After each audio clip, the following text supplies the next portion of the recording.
നിങ്ങൾ നക്ഷത്രങ്ങളും മിൽക്കി വേ ഗാലക്സി ഒക്കെ ഫോട്ടോഗ്രാഫ് ആയിട്ട് കണ്ടിട്ടില്ലേ? അതിന് നമ്മൾ ആസ്ട്രോ ഫോട്ടോഗ്രാഫി എന്നാണ് പറയാ. അത് നമ്മുടെ സ്മാർട്ട് ഫോൺ വെച്ചിട്ട് എടുക്കാൻ പറ്റൂട്ടാ. അതെങ്ങനെയാണെന്ന് നമ്മളിന്ന് കാണാൻ പോണേ. ഇതിന് വേണ്ടിയിട്ട് ആദ്യം നമ്മൾ ചെയ്യേണ്ടതെന്ന് വെച്ച് കഴിഞ്ഞാൽ പ്രോ മോഡിൽ പോവാം. ക്യാമറയുടെ പ്രോ മോഡിൽ പോയതിന് ശേഷം നമുക്കിതിൽ ഷട്ടർ സ്പീഡ് കാണാൻ പറ്റും. ഷട്ടർ സ്പീഡ് നമുക്ക് എത്രയാണോ ഉള്ളത്, ഇപ്പോൾ എൻ്റെ ഫോണിൽ 10 seconds ആണ് ഷട്ടർ സ്പീഡ് ഏറ്റവും കൂടുതലുള്ളത്. എന്ന് വെച്ച് കഴിഞ്ഞാൽ സ്പീഡല്ല, അതിൻ്റെ എത്ര സമയം വരെ നമുക്ക് ആ ഷട്ടർ ഹോൾഡ് ചെയ്യാൻ പറ്റുന്നുള്ളതാണ്. അപ്പോൾ 10 സെക്കൻഡ് എന്ന് പറഞ്ഞു കഴിഞ്ഞാൽ 10 സെക്കൻഡ് നമുക്ക് ആ ഷട്ടർ ഈ ഫോട്ടോ ക്യാപ്ചർ ചെയ്യാൻ വേണ്ടി അത്രയും ലൈറ്റ് ക്യാപ്ചർ ചെയ്തുകൊണ്ടിരിക്കും. അപ്പോൾ 10 സെക്കൻഡ് ഇട്ട് കഴിഞ്ഞ് കഴിഞ്ഞാൽ 10 സെക്കൻഡും ഈ ഷട്ടർ ഓപ്പൺ ആയിട്ടിരിക്കുന്നതാണ് അതിൻ്റെ അർത്ഥം.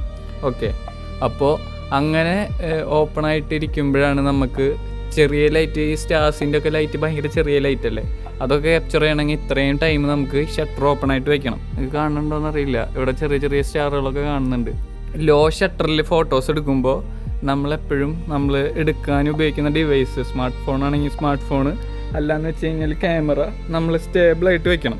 ചെറിയ ഇനക്കങ്ങൾ പോലും ഇതിൽ പെട്ടെന്ന് അറിയാൻ പറ്റും. അപ്പോൾ നമുക്ക് എന്താ ചെയ്യേണ്ടതെന്ന് വെച്ച് കഴിഞ്ഞാൽ നമ്മൾ ഫോട്ടോ എടുക്കുമ്പോൾ നമ്മൾ ഒരു ട്രൈപോഡ് യൂസ് ചെയ്തിട്ട് മാക്സിമം എടുക്കാൻ വേണ്ടി നോക്കാം. അപ്പോൾ നമുക്ക് ഇത് വെച്ചിട്ട് ഈ ഷട്ടർ സ്പീഡ് നമ്മൾ 10 സെക്കൻഡ് വെച്ചിട്ടുണ്ട്. എൻ്റെ മാക്സിമം അതാണ്, അത് വെച്ചിട്ടുണ്ട്.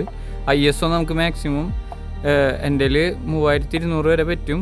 അത് കുറേ ഗ്രെയിൻസ് വരുന്ന കാരണം നമ്മളൊരു 1600 ഒക്കെ വെച്ചിട്ടുണ്ട്. ഓക്കെ, ഫോക്കസ് നമ്മൾ ഓട്ടോ ഫോക്കസാണ് വെച്ചേക്കുന്നത്. നമുക്ക് എന്നിട്ടൊരു ഫോട്ടോ എടുത്ത് നോക്കാം. എൻ്റെ ഇപ്പോൾ ട്രൈപോഡ് ഉണ്ട്, ട്രൈപോഡ് വെച്ചിട്ടാണ് ഫോട്ടോ എടുക്കുന്നത്. ഞാനൊന്ന് ജസ്റ്റ് ഒന്ന് ഫോക്കസ് ചെയ്തു. നമുക്കൊന്ന് 10 സെക്കൻഡ് വെച്ചിട്ടുള്ള കാരണം 10 സെക്കൻഡ് നമുക്ക് ഫോട്ടോ ക്യാപ്ചർ ചെയ്തുകൊണ്ടിരിക്കും. നമുക്കൊരു ഫോട്ടോ എടുക്കാം. ഓക്കെ, അപ്പോൾ നമുക്ക് ഫോട്ടോ ക്രിയേറ്റ് ആയിട്ടുണ്ട്. നമുക്കൊന്ന് നോക്കാം. ഇപ്പോൾ കണ്ടില്ലേ, അവിടെ കുറേ സ്റ്റാർസ്, അവിടുത്തെ മേഘങ്ങളെല്ലാം നമുക്കിപ്പോൾ ഇതിൽ വിസിബിളാണ്, കണ്ടില്ലേ? അപ്പോൾ നിങ്ങൾ ഇതേപോലെ ഫോട്ടോ ഒക്കെ എടുക്കാൻ ട്രൈപോഡൊന്നും ഇല്ലെങ്കിൽ ജസ്റ്റ് നമ്മളെ ടൈമർ ഉണ്ടല്ലോ, ടൈമർ ഒരു 3 സെക്കൻഡ് 5 സെക്കൻഡ് ഒക്കെ വെച്ചിട്ട് നേരെ നമ്മളെവിടെയെങ്കിലും സ്റ്റേബിൾ ആയിട്ടുള്ള സ്ഥലത്ത് വെറുതെ കിടത്തി അങ്ങനെയെങ്കിലും വെച്ചാൽ മതി. ഇതേപോലെയുള്ള പുതിയ കാര്യങ്ങളൊക്കെ ട്രൈ ചെയ്ത് നോക്കാം. അപ്പോൾ this is day 10 of 100 daily short videos. അപ്പോൾ നടക്കണം. ബൈ.